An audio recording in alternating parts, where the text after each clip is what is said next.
Yeah, another casual one. I don't even really get to the meat of stuff until 21 minutes in, so that's up to you. Yeah, here we go. Oh, and in the last video, I kept running into crashes, and I was like, I don't know why Blender doesn't seem stable right now. I got a message from Delay at the Blender Institute saying, look, you're using Blender 3.6. That is a long-term support thread of Blender, but you're not using the latest version. And he's totally right. LTS long-term support is this thing the Blender Institute's been doing for the last couple years. So they're still working on, it's basically a branched version. They're still working on getting ready for 4.0, which is going to have all these new features, but also potentially new bugs and stuff like that. But they've also made a checkpoint at 3.6 where they're just going through, they're not adding any new features, they're just fixing bugs so that this version of Blender is as stable as it can possibly be. And one of the big reasons for doing that is if you're trying to start like a post house that uses Blender as part of your pipeline, you want to be sure you're not going to suddenly update Blender and there's some new thing that breaks half of your pipeline. And so I'm still on 3.6.1, but these are all of the different updates and bug fixes and stuff they've done for the latest version, 3.6.4. So I might update to that. Okay, you rascals. You rapscallions, what are we doing today? Today we're going to try to take this shot and start turning it into an actual market that feels full of life. I want it to feel as if like we're just happening to go down this road and everything continues off in every direction. I want every stall, like that's why I love the light coming out. I want it to feel like you could kind of walk in there, which means I want to let myself get a little bit obsessed about each little place. I don't know. I'm trying to split the difference because I also want to talk about how to just do things kind of quick and dirty, how we can just kind of fill things up with detail really fast and then add the details where we think the audience will be looking. And so you get this perfect blend of it feels like a rich lived-in world while there are still specific things you can kind of look at.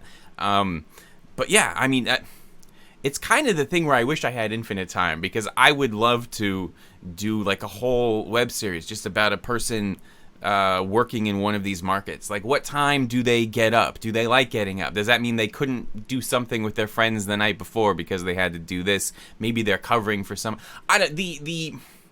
The stories of people who have to exist in an environment who aren't making the rules, who just have to figure out how to carve out their own space and try to thrive in a world that isn't really looking out for them is so much more narratively interesting to me than the ones about people with power. Like it's the reason I don't really understand the success of superhero movies for the past 20 years. Like, you're making a movie about the bulletproof person? Like, they have the least at stake in this entire scenario. I don't think you should be able to, like, Superman should be a periphery figure. You can't just make a movie about Superman. You should be making a movie about like a guy who has to work in a mall to make money for, his family. And then at one point in one scene, Superman comes in and it's horrifying. Superman should be horrifying. Like, have you ever tried to talk to like a beefcake, like a really buff guy? Your brain trips up a little bit. You're like, this is wild. Do I just talk to them normal? Well, one time I was working on an Ed Sheeran music video, and normally when you're in a room with a very famous person, they're kind of the node of the energy. Everybody's kind of aware of where they're.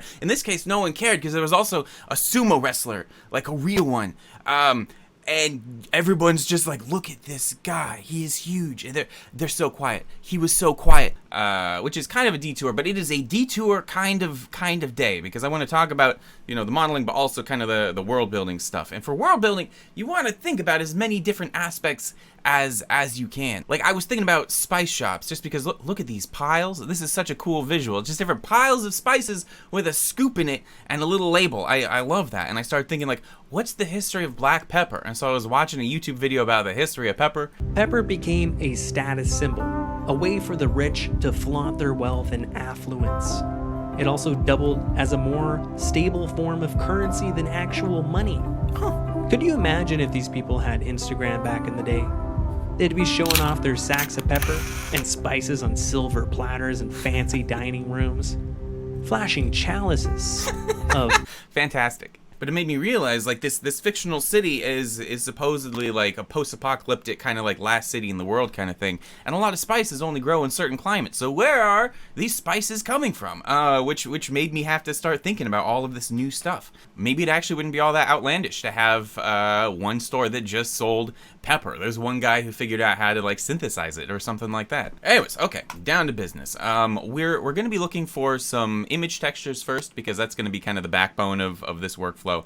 But what's fun about that is, again, the more we look for textures, the more we're also like exploring reference for different and getting ideas for stuff we could put in our market. I want it to be the idea of every market. Kind of just when you think of a market in your head, it's this amalgamation of all of this different stuff, and I kind of want to do that market, basically. So I'm here on Flickr in their CC0 public domain section, which means in theory we have permission to just download and use any of these pictures for basically anything. I never want to gamble that people know for sure what they mean when they're checking the CC0 box. But also, usually by the time I'm done with these pictures, I've mapped them onto stuff and no one would ever identify the original picture in it anyways. It's just kind of a little cover my ass kind of thing. This is Pike Place Market. That's actually right near me. Maybe I should go there, take some actual like photo textures. Since we're going to be using projection mapping and we're going to be mostly having a view from above, I'm looking for stuff specifically like this where we're looking down on it. Or like this right here. Oh, flower shop. I love that. I'm also looking for stuff that has a lot of different things in it, because there's a certain setup process we have to do for every picture. So the more that's in that picture, the fewer times we have to do that setup process, and that saves us some time.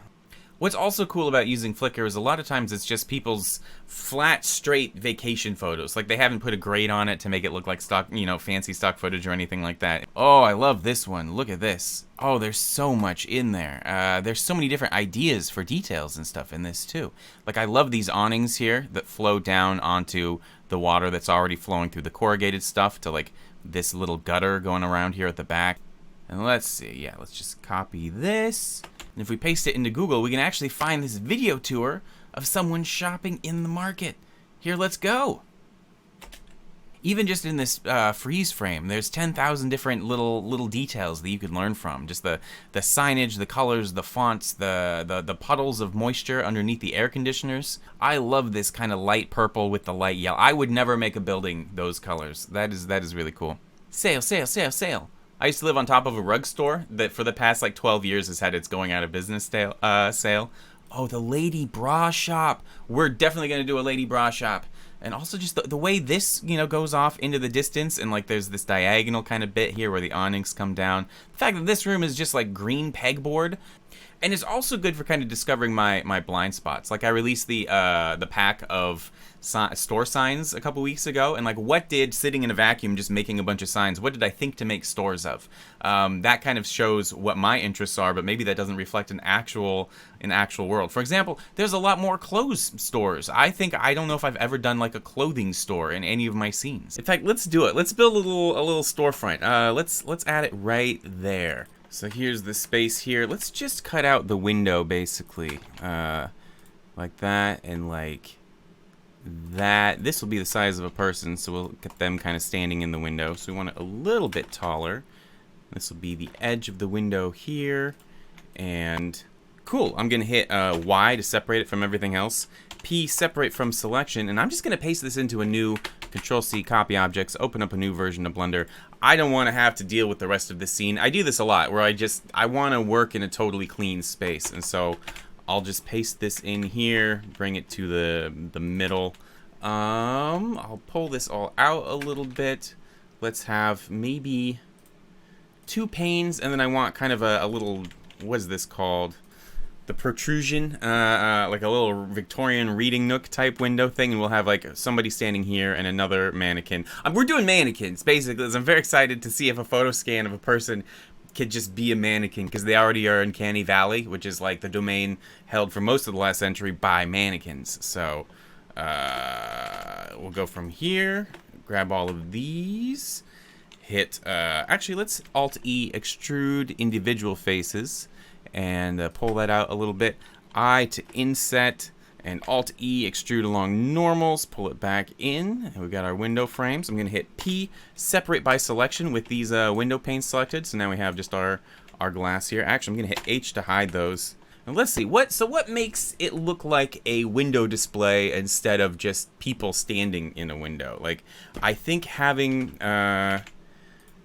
bright lighting, flat kind of background, abstract object, and just, I guess it's probably just, there probably isn't a secret to it. It's probably just as obvious as you'd think. Gonna duplicate this. There's extra geometry around here, but I think if I hit Control or X, limited dissolve, yeah, it gets rid of those, which means I can pull this back here, shrink it down, pull this base out, and extrude it like that, so I can kind of just make that curved, kind of photographic backdrop there. And I feel like the light coming from the sides would be really interesting, but I don't actually know where to stick the light, so I'm going to start with putting them up here above. And here, let's give this a... we'll give the backdrop a nice, pink color. We'll start with pink. Add a new one. And we don't even have to texture it. It's just going to be flat pink. How's that look? Oh, here, and we'll make all of these emissive. Although we might want to put an actual light up there at some point. Emission, assign, like 5. That already reads as a storefront. Great, great. I'm going to select all this overall plaster, and I'm going to make it a different material. We'll call this gunky. I don't know. We're barely going to see it, but I just want to make it something a little bit more metallic. Yeah, let's just try something like that. And cube projection. Great. And here I'm going to make this pink object a separate too, and let's just stick it out into this bit a little bit. Let's add our abstract object here. Just throw a few fashionable default cubes in there. Oh, great. Okay, and now the people. All right, let's go into our other version of Blender here. I'm going to open up my scans I did of Jesse and Julian. Cool, and I've got some good ones of them in suits. If I gave Julian like a little just mannequin type head, I could even texture paint on top of that, just like beige, and it would probably read really good. I kind of like the idea of using these guys though. Like I've been watching documentaries on like World War I, just kind of like the trench warfare kind of. We could call it trenches. So we'll paste her in there. How does this look? Yeah, right in the front here. Let's make this an overhead light too. Duplicate that, shrink it, and give it that emissive material. That's fashion. That's it right there. Oh, she's got to be standing on like a little support platform, you know. Mesh plane, scale it down, extrude it. There, yeah. And here, let's create our glass material. I'm not gonna overthink it. We're not really even gonna see it. Here, cube projection there. Bring up the UV editor. And I don't want any of these seams on there, but I might actually be able to use the galvanized texture a little bit for the glass itself. Here, we're gonna click on this to make a new material out of this existing one. We're gonna call this Windows. Go into the shader editor. Gonna put it through a glass shader, and I'm gonna actually have this texture go into the roughness here. You'll notice it's being weird right now, and that's because glass shaders refract the light, but glass, it refracts the light once when it goes in, and it refracts it again when it comes out. So you kind of get, that's when you look lengthwise along glass, why kind of you can see that weird distortion. But since this is a two-dimensional plane, it's refracting the light once, but it isn't kind of unrefracting it when it exits again, which is where we have to add like a little solidify modifier to this, and that'll make it make more sense. So I'm going to drag this into the roughness. Cool. I think it's actually great. And put a color ramp in there, and let's take a look. The darker it is, the smoother it's going to be. So I want it to be fairly smooth. Let's see how that looks. Yeah, that's fine. Here, let's get our sail announcement going. Rotate 90 degrees. Sail, sail, sail, sail, sail, sail. Shrink it down. Right behind the glass. Maybe change the font because I don't really like the default font. Shift S cursor to selection because I want to pop something right behind it. And let's just stick this right behind there. And we'll figure out all the colors in a second. I don't actually think I'm going to go with pink. Let's make this one maybe a blue. But you can see right here the glass is blocking an inordinate amount of the light from hitting that sign, and that's because light doesn't actually get through refractive surfaces particularly well in path tracers. So I'm going to use a mix shader here, and I don't think I'm going to explain why this is, but you can do this and it'll make light shine through glass a little bit easier. I've explained it in a lot of other videos, basically. There we go. Now light passes through this a lot easier, but we can still see all the refractions and stuff to the camera. Let's change this to, well, blue is kind of interesting. I kind of like this, the idea of he's just in an A pose.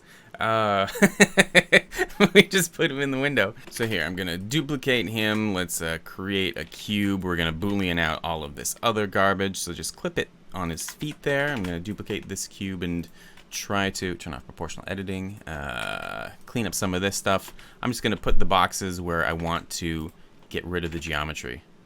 Looks great. I have bool tool enabled, so control negative on the numpad will actually add a quick Boolean operation. And if we open up solver options and check hole tolerant, thank you Cromfell for pointing that out, we can get rid of that weirdness. Select him, invert the selection, delete the faces, and we've got our guy. How do we make him look like a mannequin? Here, let's copy him into the other file here. Like, we could just not worry. It does work, doesn't it? We could just not worry about it. In fact, I think from the angle we won't even see his face there. And here, we'll put this platform under him a little bit too. This is ugly. I hate this, which I think means it's probably perfect. So select all of this, copy it into our other file. I should have just left it where it was when I pasted it into the previous file, so this would just snap right into the exact perfect position, but that's okay. And it works okay, maybe a little visually distracting, but honestly I think that's probably just what stuff would look like. Maybe I'll darken the background a little bit and see if that kind of, yeah, that works maybe a little bit better. In here, let's delete this background here. Let's give it a name. Trunches with a Z. Yeah, there. Oh, that's great. Here, let's make it metallic and a little bit gold, and turn down the roughness. This is some fine clothes here. We don't even see up here. Bevel, no, extrude a little bit, and we'll bevel it just slightly. I mean, we could have one that just, fell over in the back. No, we won't do that. But okay, let's get back into finding the right picture for projection mapping. I'm just going to open up a few of these ones in new tabs here. I actually did end up going to a Pike Place market yesterday. Here, look at this. Here it is on Flickr. Here it is in real life. I thought it'd be kind of like a fun field trip kind of thing, but I forgot that I will never ever talk into a phone in public in a crowded place. So all I did was I got some pictures. Although, I saw some pigeons. I ate this hot dog. Also, this pigeon wanted to eat my hot dog. Oh, he's gorgeous. I like this because every single object in it is the most boring possible version of itself. Here, do you want to see how to model half of this image? Create a plane, Control R, add a bunch of edge loops. Control R, add slightly fewer in the other direction. Double tap I to inset each individual face. X, delete those faces. A to select everything, and E, extrude. There you go. Oh, and let's make the frame. Make another face, scale it up. I to inset, X to delete the inner bit, A to extrude, and center it. And maybe B to bevel. There we go. Oh, no, wait, I gave it a texture. No, we can't do that. It has to just be rough metallic.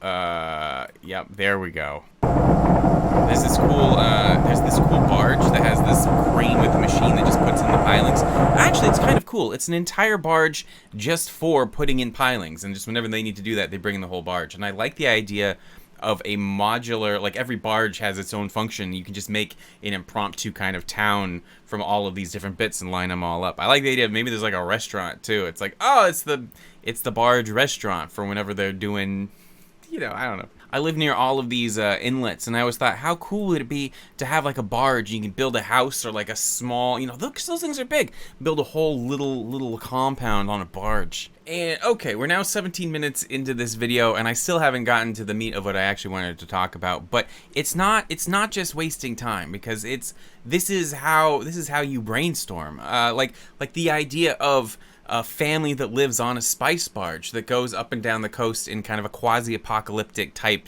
thing. Is there, like, you know, you have the family dynamics, but a changing environment as they're dealing with both, you know, the sea and the politics of the different towns, and then some event happens that like they have to deal with or whatever. Like that's not a bad idea. I actually like that. For me, that's one of the big things of creativity is taking two different things you're passionate about and fusing them into one new thing. Just taking one thing, that's just recreation or presentation or whatever, which is, you know, can be good. But I love the idea of a human being as a machine that combines things that they like to create something new, you know? And I don't think creativity is just mashing two things together. Like there's a whole thing, but that's the bit I'm talking about right now. But that's also so much of the creative process, is you have to specifically set aside time to play, to take these different concepts and try mashing them together like action figures. Like what if we take this and put this? You're like, oh, that's stupid and I hate it. What about this and this? That's stupid, but I do love it. Okay, down to business. Unsplash also has a lot of good. It's slightly more curated, although a lot of times, again, they do have some sort of aggressive let. Actually, this one of this Thailand market is the one that made me think it'd be really cool to have the canvases and, you know, the different canopies going across, kind of glowing from below. Just that looks absolutely gorgeous. Again, and I'm in this phase right now where anything translucent, I'm in. And also, I'm really looking for stuff that's filmed from a corner, like this. Because we're doing projection mapping, if we're going straight on, that means we're only going to have one side that really works, and you get off to the side, and it's all going to be stretching. So if we get it from a corner here, that means you got two sides, and you can just kind of orient those two sides. You have basically 180 degrees where the projection mapping works instead. Oh, I want to go to the boat market. And Pixabay's also got some good stuff, and you might be wondering, Ian, have you ever gone to a grocery store and photo scanned all the fruits and vegetables? And yes, I have done that, and it actually worked pretty darn well. We might end up using them. I'm trying to force myself to make some new assets before I dive back into all of the ones I've already made. So those are free options. Also, a few years ago, I bought this pack from Photo Bash, which I always like, because they're taking pictures with the thought of the photos actually being used in some sort of manipulated process. For projection mapping or just as reference, or, you know, photo bashing a collage, something like that. And so like a lot of these are absolutely chock full of great angles. But okay, let's use this one of the the Latin market that I got yesterday at Pike Place Market. So I just usually use the snipping tool instead of using the raw image, just because big texture images are the thing that tend to bog down my renders. So I usually just try to keep things around 2K, unless if I really need something higher res.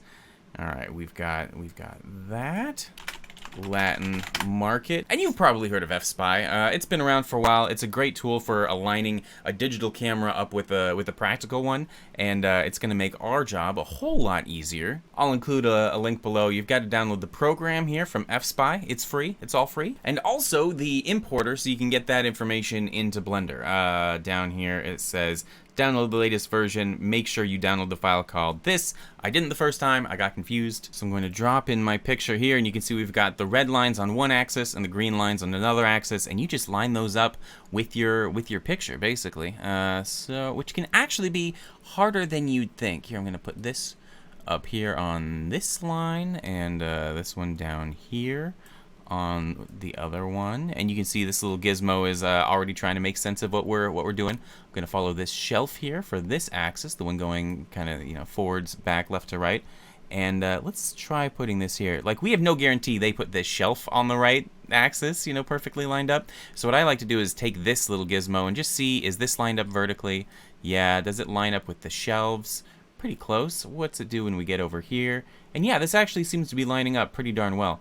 This is a bummer because what we're using is the image's perspective. And you can see for a lot of this, the X and Y are pretty straight on, and so we don't actually have all that much. What we want is a nice triangle kind of like this, because then we get the top and two sides of most of these objects. Like right down here, these boxes would be great. But yeah, it's as easy as that. We go File, Save As, Latin Market, go into Blender, and you do have to install the add-on that I linked you to. Just, you know, go to it and do that usual thing. And then File, Import, FSpy. There's our Latin market. Pops us right into that camera view, and if we go into turn on the overlay, look at that. We've got our market right there. I'm going to move this, because right now there's all this other geometry in here too. In fact, I'm going to hit slash on the numpad to go into local view. But now what's cool is if we set up a plane here, it perfectly matches, or, you know, close enough matches the perspective of our image. I'm going to go into solid view here, and actually I'm going to select this camera, and I'm going to, for background image, which they automatically load into here, I'm going to put it in the front and I'll keep the opacity about 50%, but that way you can decide how much you want to see of each. So this ground is going to do this right here. I'm going to basically frame in the room first, so I have a point of reference. I'm going to pull this back, extrude these two back walls, and does this feel about right? Is this back corner? I actually feel like it's in the back corner. And that intersects right there. Yeah, that works pretty good. Okay. And now I just get to model this as much as I want. Here, I'll delete this face right here. I don't care about any of that. I can extrude that face back a little bit. And finally, this is where it gets fun, because if you check the, when you're in edit mode, if you check the Add Cube tool, you can just click and drag on wherever the base of something is here. And when you let go, it lets you extrude it up, and it's made this little box. And then you can just like I to inset, E to extrude it down. Here, let's add some more little bags in here. I'm just going to keep using this little box tool, extrude it up. How's that look? Control B to bevel it, and just going to duplicate that around, kind of try to match this up. But again, this is all very, very flexible. Basically, all this geometry is a medium for distorting the image slightly so the parallax matches as we whiz by it. So we don't really have to overthink it. The other cool thing is we can just take all of this and duplicate it over and kind of stick it right here on the other one. Works just fine. Here, let's do this little shelf here. I think it goes all the way back there. Extrude it up, and I'm gonna line this up after the fact. But you can see I can just hit G, X, Y, and Z, and I don't have to try to work too hard to line anything up with the perspective, because we already did that. I'm gonna select all these side ones and hit I to inset to keep these side beams. Alt E, extrude faces along normals. E, delete all of that. Shift E, duplicate that. Extrude it down, maybe scale it down a little bit. There we go, all of our shelves. And you get to decide how much you care for all of this. Here, let's make this box right here. This one. Let's add these this box of Coke here. This one isn't perfectly on axis, so I'm just gonna get as close as I can, extrude that up, and then rotate it into place, and hopefully it'll just kind of work. You'll notice what's nice is if we move it down, it intersects with the ground plane, and that just lets us know that it isn't like floating somewhere. Here, move this up and bring it up to the bottom of the next box, scale it down to match that shrink wrapping a little bit, and just keep moving it around. And since we already have the shelf here, again, we can click and drag just right here. It's so easy to pop stuff in. And this is really like the whole point of the video that I wanted to make, was I thought, isn't that convenient? You can just click and drag and make everything that you want. Here, let's make this back shelf right here. Just click and drag right there. Pull it all the way out. Maybe dial it in a little bit. Make this clump of boxes, pull it out. Again, at any time, you can just hit Control B bevel to just smooth the whole thing out and make it a little bit more forgiving.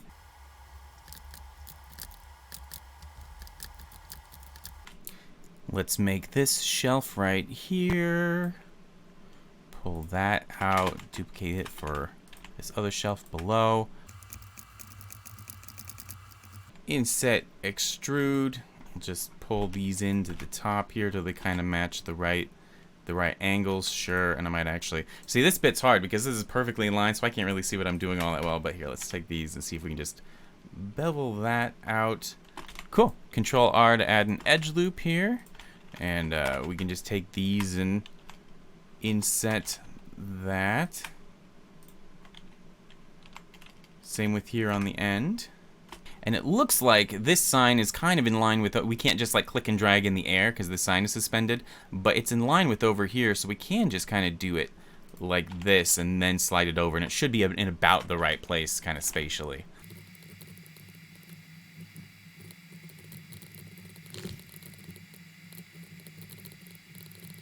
Okay, this is fine. This is probably enough for right now. Obviously, like, if we were up higher, so we're looking down on it, we would get all of this extra information, which would be really useful.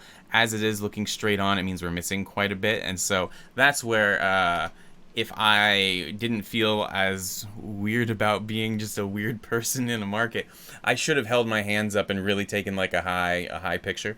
But this is still fine. So what do? We're going to give this a new material, and we'll call it the Latin market. If it turns out I've misinterpreted what El Marcado Latino means, I'm gonna feel like an idiot, but I don't think so. Control T, open our image here, and right now it doesn't know how to project on there. And actually, I might select this big piece and just right-click, subdivide it a couple times just to make sure there's enough geometry in there. And I'm gonna select everything, hit U, project from view, and then hopefully that means we've just got a nice, yeah, look at that. We've got a halfway decent market. I'm gonna go through and delete everything I don't need, as I do in life. No, I don't really do that in life. I should probably do that more than I do. Delete faces. And this is where, if we wanted to, we could start cleaning things up a little bit. Go into the UV editor, bring in our market. And oh my goodness, there was a gal here this whole time. I had no idea. I'm gonna select this whole loop here because that's a little distracting. Just select this and grab this, and I'll shrink it down and just stick it right here. And there we go. Now it's a little bit less distracting, I guess. Same with this stretched area up here. If I select this and then grab one of these edges, I can pull it down kind of like this, and at least, I don't know, we don't get that it still doesn't look great. Okay, let's try lighting this a little bit.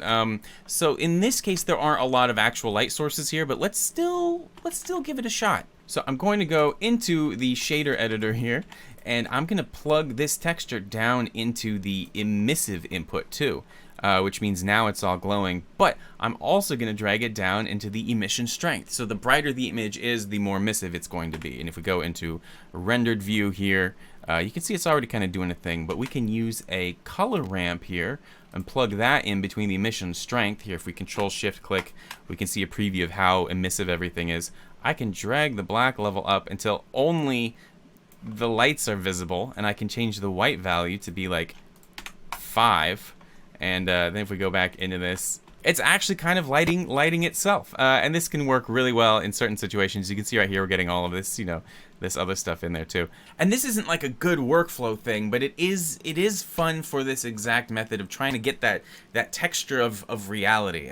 Instead of feeling like you put a magazine on a box, it actually kind of, you get the high dynamic range of like the light. It's actually casting light onto itself, and it can combine with other lights from other light sources, and so it's just this more ingrained kind of thing. I think for stuff like this, again, like having bright bits is a lot of what makes the realism really work. It doesn't feel like it's a totally diffused type situation.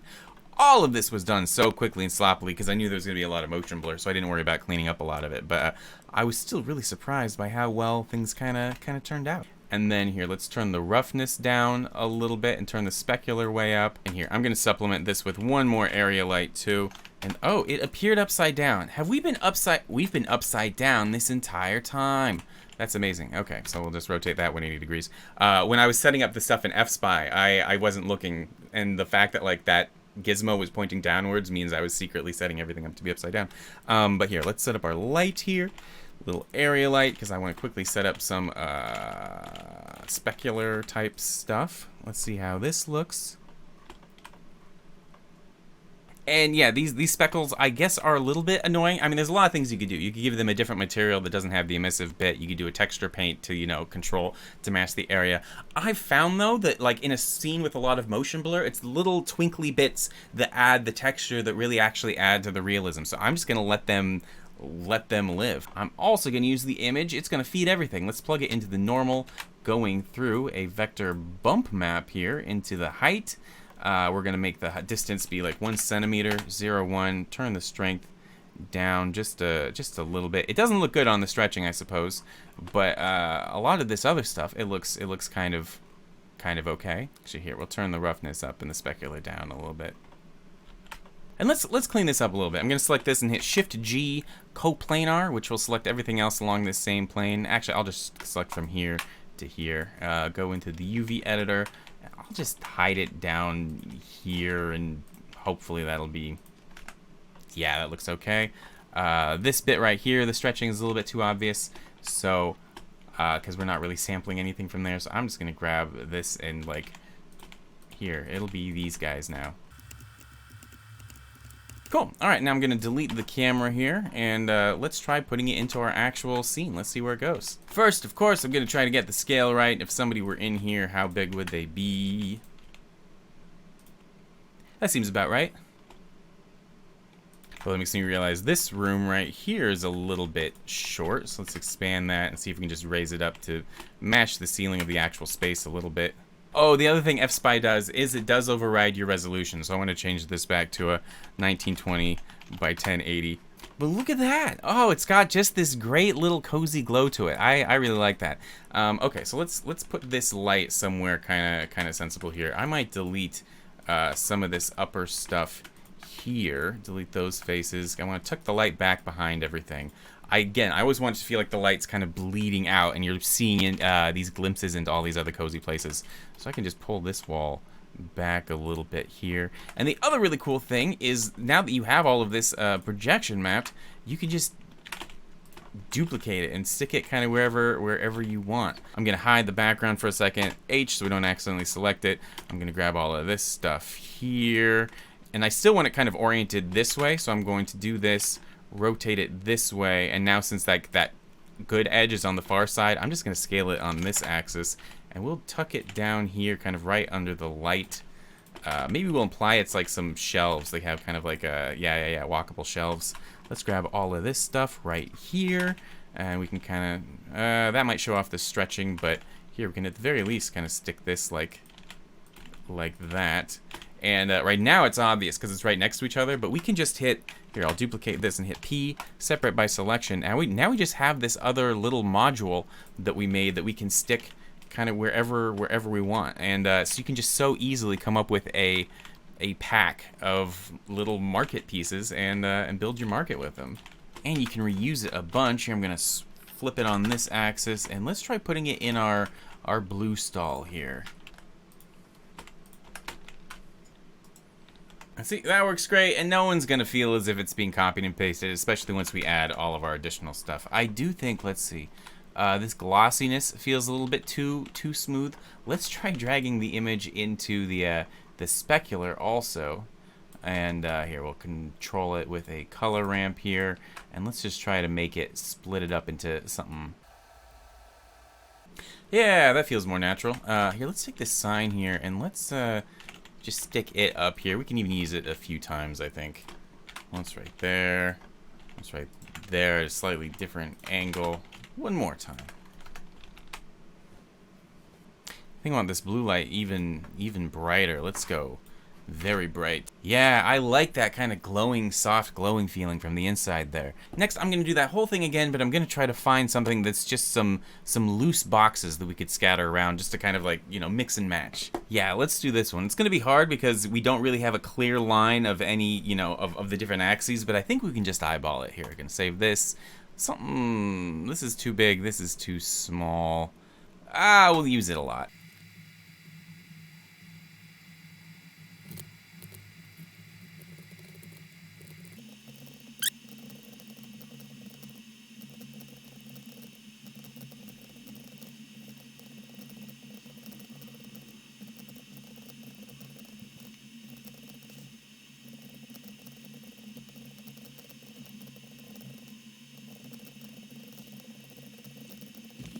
At about this point, I'm thinking, you know what, Ian, you don't actually have to be doing each individual bag here. You could just, like, do huge swaths. And that's true. It would still basically be the same thing. But the more effort I put into this, the better the final thing will be, and the more likely that I can break this up into little reusable chunks and use it in a bunch of other projects, too. And so I'm kind of doing this for the future, not because I actually need it for this thing right now, you know?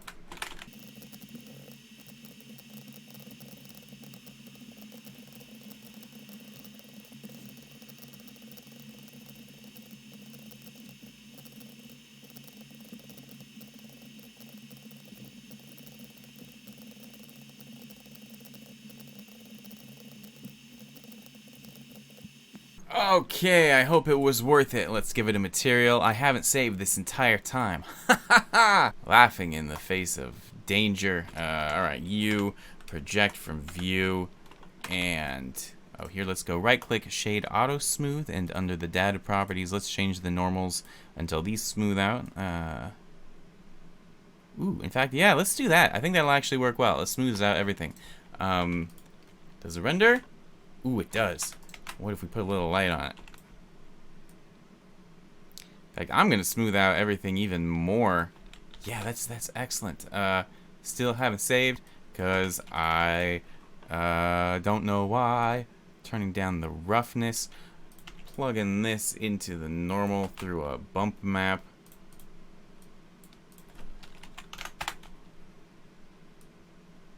Case does quite a bit. I like that a lot. Here, let's plug this into the specular too.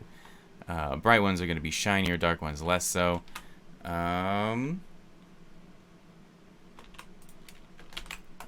Alright, pasting this into this other scene, saving it. And we can place it in there, and that looks... It looks great. We could put like a little light over the top of it or something to like really show off that we have some geometry, but no. We are securing ourselves. We have nothing to prove. We don't have to show off that all this is real. That does look good, though. Yeah. Okay, so we can also use this as just a regular asset. We can break it up into its little parts. So let's see. Can delete the table here, and let's grab this bunch, stick it over there. Let's grab this bunch. Sure. Let's get this pile from the back. Let's grab this bit. Let's grab this random chunk from the middle. I'm going to delete all of these, and I'll make each one of these P, separate by selection, into their own little group. Then I'm going to select all of them, and maybe I've got the smooth too high. I'm going to drag it down a little bit, crisp up some of these edges, maybe. Right-click, set origin to geometry, so they all rotate around their centers. And... This is a great little bundle of stuff. So this was going to be a little table I was going to replace, but let's just use it as is. Oh, I have my little table drawing thing going here. Go back to box select. Here, we'll take this. I to inset, E to extrude, right click, do that. Let's extrude all of this in too. Make our little table. And let's put some of our stuff in there. In fact, we've got this whole piece. Let's just use it again. And if you're thinking maybe it'll feel copy and pasty, that's where we throw them off. We put this module we made from the other piece, and we just stick it in there to give it a kind of a different silhouette and pattern. And now no one will know what in the world is going on. In fact, we can make a little ground market over here too, for maybe where people have set up on a blanket or something like that. First, I do want to check what is the orientation of all of these, because I think I've got them all flipped around at this point. Yeah, I want to flip all of it like that. There we go. Now it's all facing the right way. I mean, there are things we could do to fix the back, but it basically just, you know, doubles the amount of work, and I'd rather just take a second to make sure that things are kind of lined up decently. Okay, so here, let's set up our blanket. It'll be... actually, the default size of a plane is a good blanket size. So let's just set up all of our stuff on here.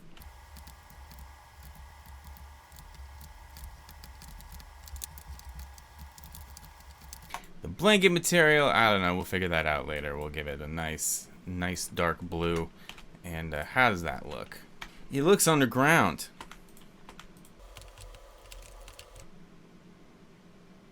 I'm also having fun with these leaves I scanned the other day. I should do a tutorial on like blowing leaves, like kind of being tossed in the wind, because it's really easy, and it adds a lot of life to a scene, and it's just fun because you get to just control them with all the different force fields and watch them blow around. And this is where it becomes dangerous, because once you have an asset like that, you go, well, why don't I just use it absolutely everywhere? And no one shows up to stop you if you do, and so it's very easy to just copy and paste an entire scene really fast. So I'm always trying to kind of force myself to like do as much of the hard work as I can convince myself to do right off the bat, you know. Here, let's drag one of these other pieces over here and just slip it in the middle to make it not look as copied and pasted. Great, no one would ever suspect. And if this kind of smooth bit right here is bugging anyone, we can actually fix that pretty easily. Here, let's get another bump. So this goes into the height, but then the normal from this one goes in the normal of the next one, which allows us to bring in a Musgrave texture and plug that into the height. So you can actually just daisy chain bump nodes and we'll just keep adding them together all day. Here I'm going to hit Control-T to bring up the mapping nodes, make it object, which should mean that the Musgrave is, applied evenly. We change the scale, so it's something that we like. Maybe change the detail to like, that doesn't really do anything. And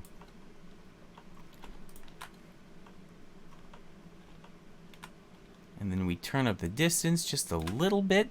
And look at that, now all of our bags are all bumpy. We can turn, okay, now let's turn the detail up. And yeah, that looks like actual wrinkled plastic bag. Yeah, that gives us a much more natural kind of, the combination of the wrinkly feeling from the first texture-based bump map and the Musgrave. This all feels like it's kind of shrink-wrapped. That's fantastic. What if, and I'm not going to keep this, but I want to turn up the subsurface here. Here, we'll plug this into the color too. Oh, that all looks, it all looks translucent. It all looks like it's like frozen bags of stuff. It's probably not worth the render time. Actually, I don't know how much subsurface scattering increases render time. It seems like it's got it by a bit, right? At the very least, it definitely makes no actual impact on the shot, but if you ever try to make food, it's got to be a little bit translucent or subsurfacey. Otherwise, it just looks like, you know, plastic, you know? We did the thing. We did the thing. It's textured. It feels like you're looking into a, you know, yeah. Okay, now let's add an awning. I already kind of have one going on here, but let's delete it and make our new one. I'm just going to pull this one back and then grab these faces too and pull all of them back. Yeah. Okay, so we're actually going to just remodel that though. I'll put my cube up here, just kind of snug it up against right there. Scale it out like this. Control R. Pull that like that. And first thing I'm going to do is figure out exactly how far I do want this to stick out. Because I do want it to kind of obscure things a little bit. I want to be able to get glimpses of everything. And so if we can make the awning do that a little bit, like if we have, you know, a little flap kind of hanging down here maybe, so we don't really see everything, that could work really well. You can use Control R to add a few loops here. This will be the ribbing. Let's also select the ones right here, along the top, along the end here, and there, and maybe the front. And there. This is basically anywhere there's going to be a steel beam, which means any angle where the stuff would be wrapped around it, we want to support there. Because I'm going to hit duplicate, and then Alt-S either brings it out or brings it in. I want to bring everything in a little bit. Hit P to separate by selection. So now it's its own object. And under the modifiers, let's add wireframe. I don't use wireframe so much anymore because it's like, it doesn't really, it's not doing anything particularly clean. But in this case, we're just using it to cast a shadow on our canvas outside. So ideally, yeah, all of that's inside. Which means this is ready to, let's see. What would be the best way to make it sag in the way we want? We could just select this whole thing here and hit inset, turn on proportional editing, maybe make it sphere and pull it down a little bit like this, and then each one, you know, kind of has this little sag to it. And that actually, you know what, that works okay. Maybe, let's see, we could even rotate it like this so the lower bit has more sag than the top. I think it will result in some unclean geometry, but let's try beveling these bits too, just so they wrap around a little bit smoother. Oh, and Shift-G, select coplanar. Let's delete all these ones from below. And now we get to decide what color we want to make it. Okay, new, we will call this translucent awning. We could go for the classic, you know, red and white checkered kind of thing. I mean, that always is an option. Let's see. I'm gonna make my own. Let's go shader translucent with a glossy here, and mix them together. Bring it over into the surface. Oh, I haven't had screencast keys on. I don't think I was doing anything particularly wacky in this file. Hopefully. That feels okay. Here, let's bring in RGB into both of them like that. And now we can make it whatever color we want. I do like this kind of yellow. The yellow and the blue spilling out. That's nice. And I want to put a light in there, because that's, you know, going to be really fun. If we add a point light, I feel like it's going to be too localized. I want to feel like we have a fluorescent in there. And if we do an area light, I think it only shines in one direction, really. And what I want is just a big cube that emits in every direction. So let's add a big cube that emits in every direction. Is it crazy, like, watching this as it's rendering? Like, I never mind it, but I'm also at the controls. If that's an awkward thing to watch for you guys, I can try to avoid that. I just like being able to see, you know, what's going on a little bit. Make this emissive. Let's make it 15. Ooh, that looks good. Here, let's make this even more orange, because the blue light is kind of canceling it out a little bit. It looks like we have a little bit of bad geometry in there from where I was getting a little bit too wacky with the beveling. What's going on right here? Can I just dissolve that vertice? And yeah, it looks like it. And the last thing I'm going to do is I'm going to use color, mix color, and multiply in some other texture here just to kind of mix this up a little bit. Here, let's plug a... Yeah, we'll multiply it like that. And let's try this cracked PNG. If I select this and hit U, unwrap, what does it look like? Oh, it's trying to do a thing here. Let's hit U. Cube projection. We'll make it really big so the cracks are kind of tight. We'll set this to multiply here. And it kind of dominates too much. Like, you're getting all of this yellow. You're not even really noticing the the market at all. Which, again, don't make decisions based off of showing off your assets. But I want people to imagine walking in the market more than I want them to just notice a big yellow thing going by, you know? Here, let's try sticking it against the back here. Yeah, that's good. And, I mean, we could always take this and find our own texture to put on the awning instead. Ooh, what would that do? Oh, it's the cinema. In fact, doing something like this could be kind of interesting. Something that already has a plastic texture. I mean, that feels pretty good, doesn't it? Yeah. Normally, I'd want to do that with like a cloth sim or something like that. But I think when you stumble upon something that great serendipitously, let's go with it.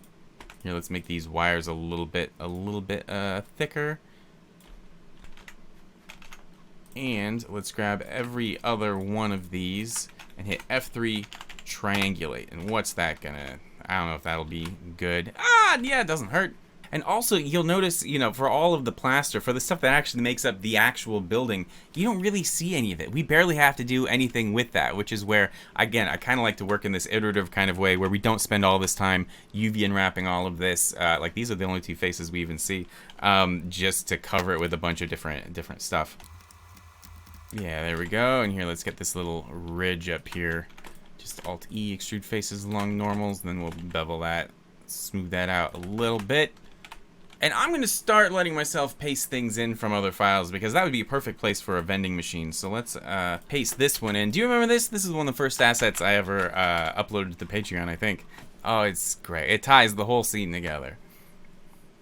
Actually, I'm probably going to copy and paste this vending machine like 200 more times. So, and I guess the tutorial, we made kind of one stall. That's a good job. But I kind of wanted to, I don't know, I wanted to add more interesting awnings. So my original thought would there would be wires going across. You'd have like 2 of them going across, and you'd have canvas on these little sliders hanging like this, so you could stretch it all the way if it were raining. But then also when it wasn't in use, it would just be kind of bundled right here. And I thought that would be an interesting visual. Again, especially if it was like a little bit translucent and playing with the light. And you know, you have a little bar hanging down so you could kind of run it one way or the other. But I'm kind of thinking that might be too much. But at the same time, I'm seeing this color here, and I kind of want to see it over here too. So, no, that'd be a whole thing. That'd be a whole thing. We won't do that right now. Although, I do want something sticking out. So let's make kind of an old, kind of wrought iron kind of sign or something like that. I just made a part of the tutorial where I made this sign, but this is very ugly, and I do not like it. And so, you don't get that bit. You only get to see me make things that I actually like. Where's the people? Yeah, let's add this person standing down there. She looks kind of wistful about autumn, or maybe it's because her store is flooded with raw sewage. Sometimes you have to wait for the characters to tell you, you know, their story. Let's see. I don't think that sewage is quite thick enough. Let's add a volume scatter node here into the volume of this stuff. Let's make it really dense. And I think the color is whatever's opposite. Like it's absorbing this color, so all you see is this. So if we want it to be brown, we've got to make it... She's sad because her store is flooded with blood.